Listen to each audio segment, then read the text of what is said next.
My sister smirked, "You'll never own property," while bragging about her dream house and mocking me for still renting. When she found out the mortgage had been canceled and foreclosure was close, it was already too late. The conversation started innocently enough at Sunday dinner. The way these family gatherings always began before spiraling into subtle competitions and thinly veiled criticisms. Sarah had spent the first 20 minutes showing off photos of her latest home improvement project, a kitchen renovation that featured marble countertops, custom cabinets, and a backsplash that she'd been planning for months. "It's amazing what home ownership allows you to do," she said, scrolling through her phone to display yet another angle of the pristine granite surfaces. "The equity just keeps building month after month, unlike some people who throw money away on rent every single month with nothing to show for it." Mom passed the potatoes and nodded approvingly, her face lighting up with maternal pride. Sarah's always been the smart one with money, very practical about long-term investments and building wealth. She thinks ahead. I continued eating my dinner quietly, accustomed to these subtle digs about my apparent financial shortcomings.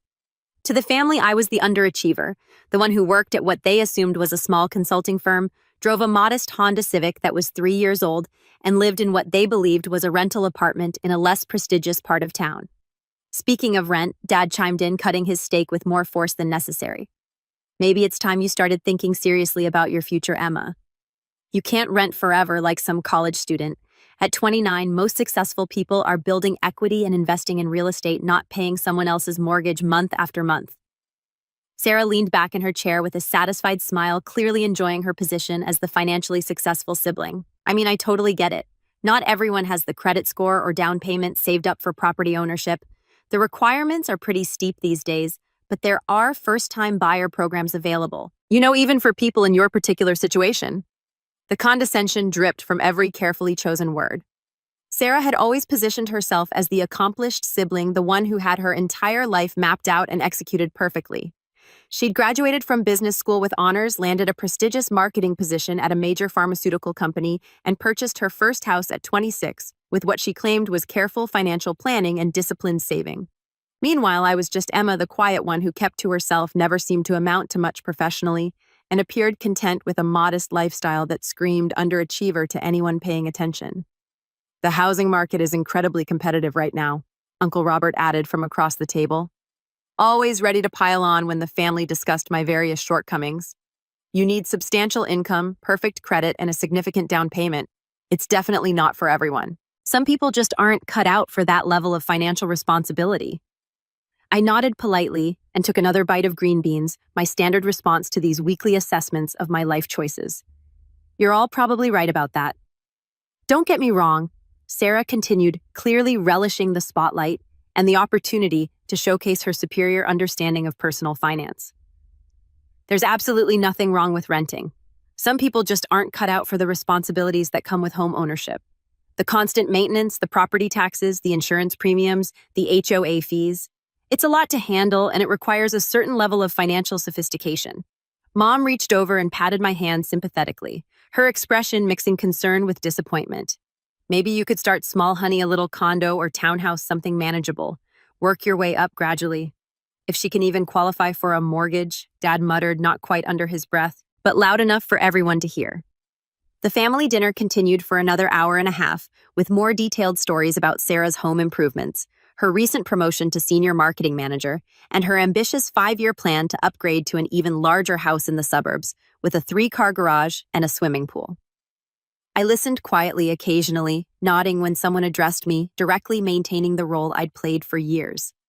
As we were clearing dishes and preparing dessert, Sarah cornered me in the kitchen while the others moved to the living room. "I hope you don't take what Dad said too personally. He just wants to see you succeed and build something meaningful. We all do, really." "I know," I replied methodically, rinsing plates and loading them into the dishwasher. "If you ever want some advice about getting pre-approved for a mortgage or connecting with a good real estate agent, I'm totally happy to help. I know this amazing woman who specializes in helping first-time buyers, especially those working with more limited budgets. She's very patient and understanding about different financial situations." I smiled and thanked her for the generous offer, maintaining the facade that had become second nature over the years. The drive home gave me time to reflect on the evening's conversation and the familiar patterns that had emerged. This wasn't new territory. These family dinners had followed the same basic script for years. Sarah would showcase her latest achievement or acquisition. The family would praise her financial acumen and forward-thinking approach to wealth building, and I would sit quietly while they discussed my apparent lack of ambition and questionable life choices. What they didn't know, what none of them had any idea about, was that I'd been paying Sarah's mortgage for the past 2 years. It started small and innocuous the way these things often do. Sarah had called me in tears about 18 months after buying her house, explaining through sobs that her marketing job wasn't as stable as she'd initially believed. The pharmaceutical company was going through a major restructuring. Her entire department was being eliminated, and she was facing a 3-month gap in employment while she searched for a new position. "I don't know what I'm going to do." Emma, she'd sobbed over the phone, her voice breaking with desperation. "The mortgage payment is $3,200 every month, and I've only got enough in savings to cover maybe 6 weeks, maybe 8 if I really stretch it. I can't lose this house. Not after everything I went through to get it, all the sacrifice and planning." She'd begged me not to tell the family about her situation. Her carefully constructed image as the successful sister was everything to her, the foundation of her identity within our family dynamic.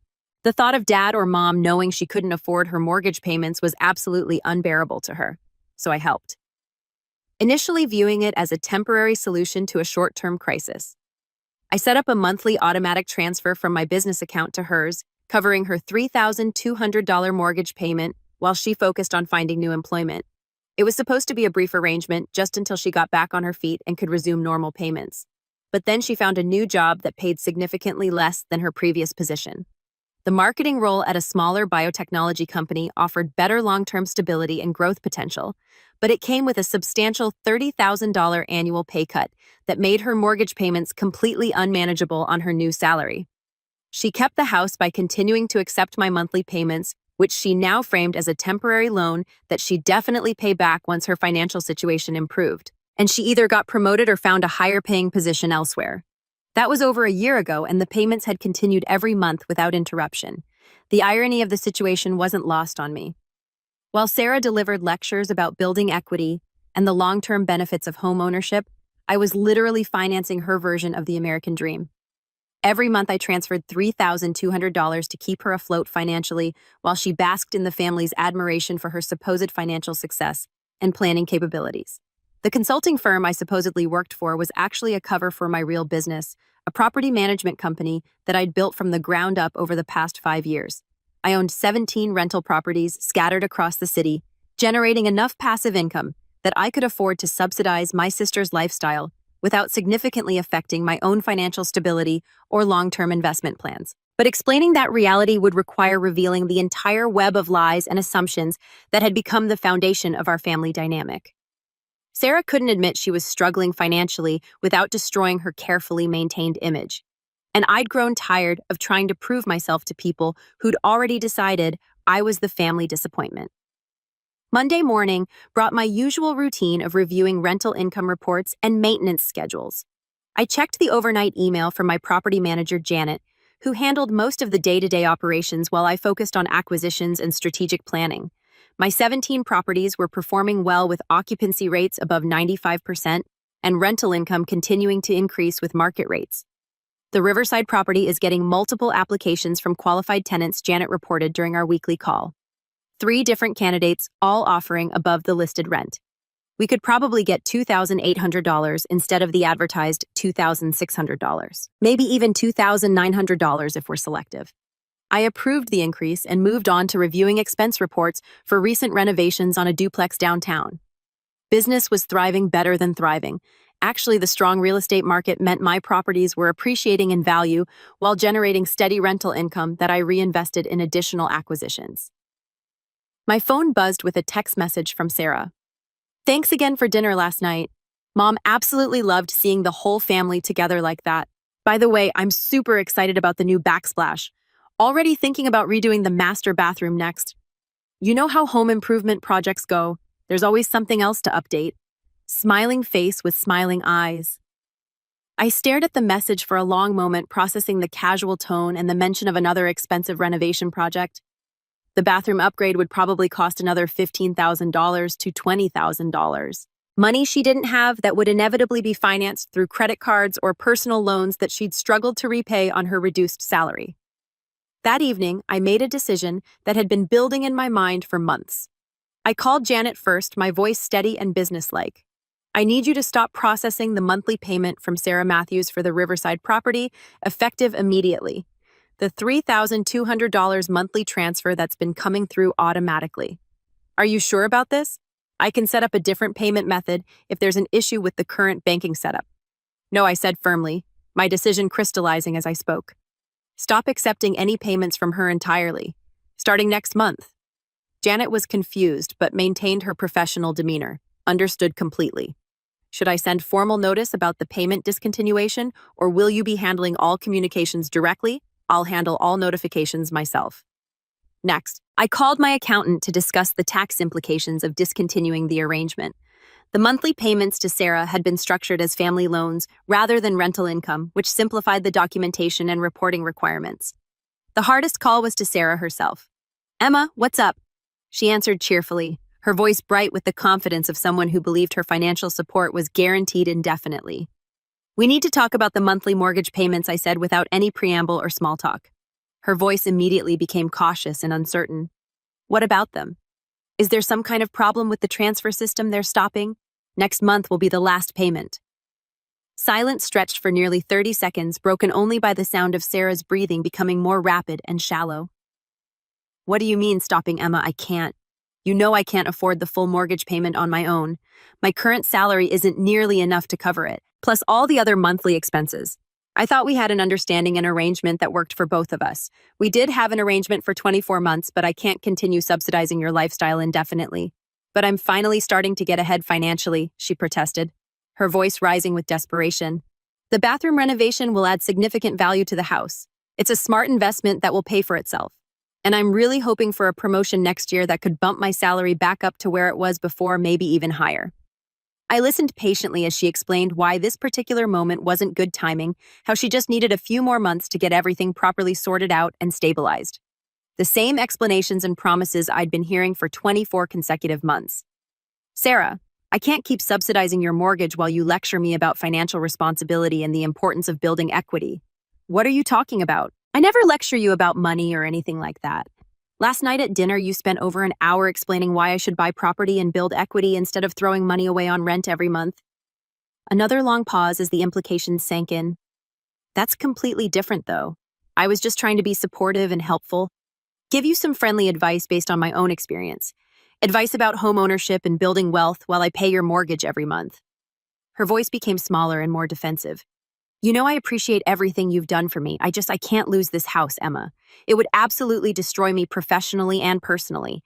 And if the family found out that I've been struggling financially, that I couldn't actually afford this place on my own, that's not my problem to solve anymore." The conversation ended badly with Sarah crying and making increasingly desperate promises about revised repayment schedules and more realistic timelines for financial independence. I felt guilty about her distress, but also relieved that the charade was finally ending. The pretense had gone on far too long. 3 days later, Sarah called an emergency family meeting. "I need to tell everyone something really important," she announced when we gathered at Mom and Dad's house Thursday evening. Her eyes were red-rimmed from crying, and she looked like she hadn't slept much over the past few days. "What's wrong, sweetheart?" Mom asked immediately, her maternal instincts activated by Sarah's obvious distress. Sarah took a shaky breath and looked around the room at all of us. "I've been having some serious financial difficulties, more significant than I've let on to anyone. The truth is, I can't afford my mortgage payments on my current salary, and I've been getting financial help to keep the house." Dad leaned forward in his chair, his expression shifting from concern to confusion. "What kind of help? Second mortgage? A personal loan from the bank? Emma has been paying my entire mortgage for the past 2 years. The room went completely silent, as if all the air had been suddenly sucked out of the space. Uncle Robert was the first to find his voice. "Emma BMA, the one who I nodded calmly, meeting his incredulous stare. The monthly payments were $3,200. I've been covering her complete housing costs since she lost her first job after buying the house." "But you don't even." Dad started, then stopped himself as he realized what he was about to say.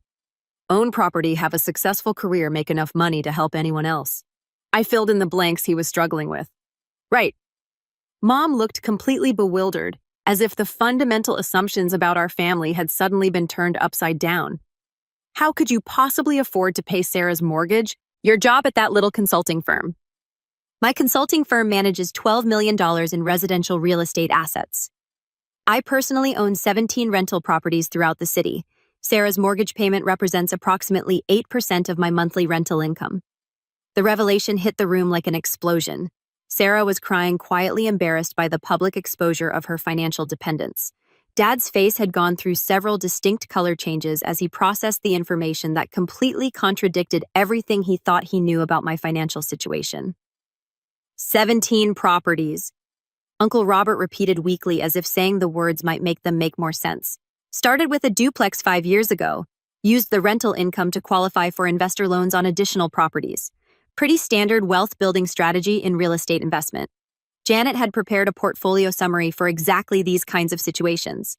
A single page showing property locations, acquisition dates, current market values, and monthly rental income. I pulled it from my purse and placed it on the coffee table where everyone could see it. Dad picked up the document with visibly shaking hands. This says your properties are worth over $4.2 million in total. Current market assessment. I confirmed matter of fact. Though property values have been rising pretty consistently over the past 18 months, so that number is probably conservative. Sarah wiped her eyes with a tissue, her embarrassment now mixed with something that looked like resentment. I never meant for it to go on this long.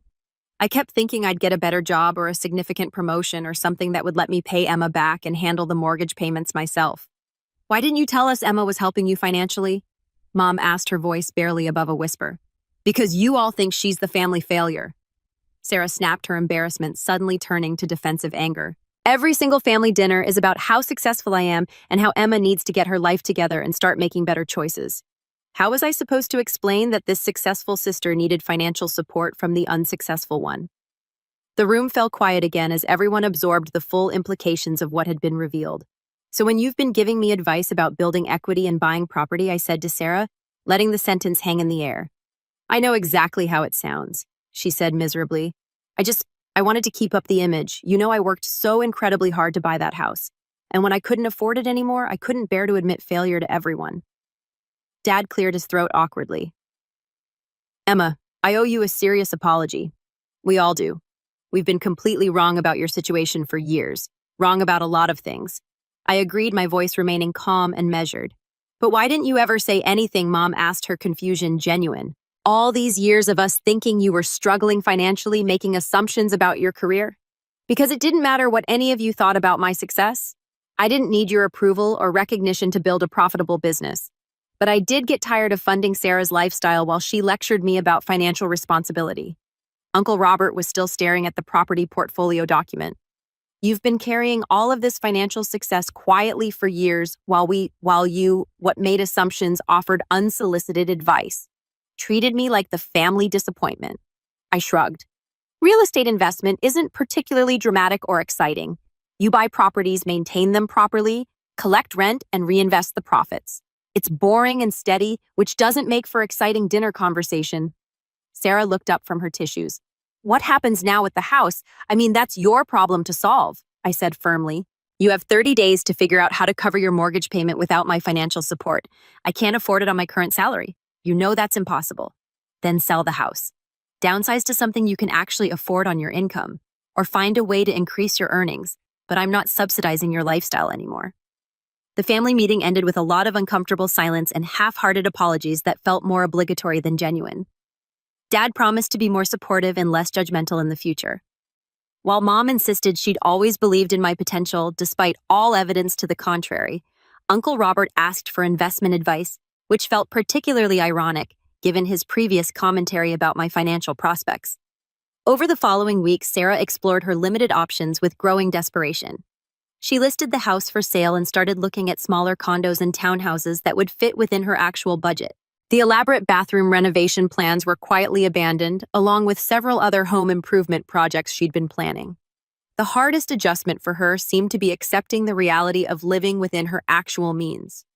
For 2 full years, my financial support had allowed her to maintain a lifestyle that significantly exceeded her income.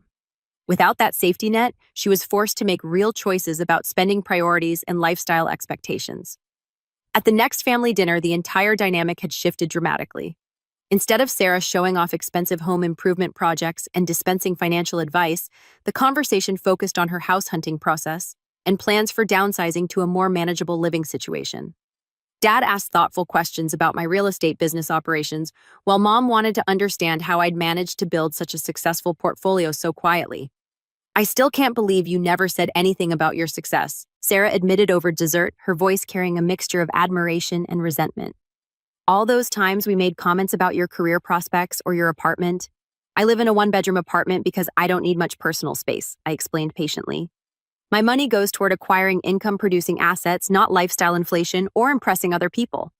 But you could afford a much nicer place, a luxury condo, or a house. I could afford a lot of things. That doesn't mean I should buy them just because I can." The conversation that evening was fundamentally different, more honest, less performative, with genuine curiosity replacing the previous pattern of subtle competition and judgment. Sarah was still adjusting to her new financial reality, but she seemed somewhat relieved to drop the exhausting pretense of effortless success. A month later, she found a qualified buyer for her house and purchased a smaller condo that fit comfortably within her actual budget.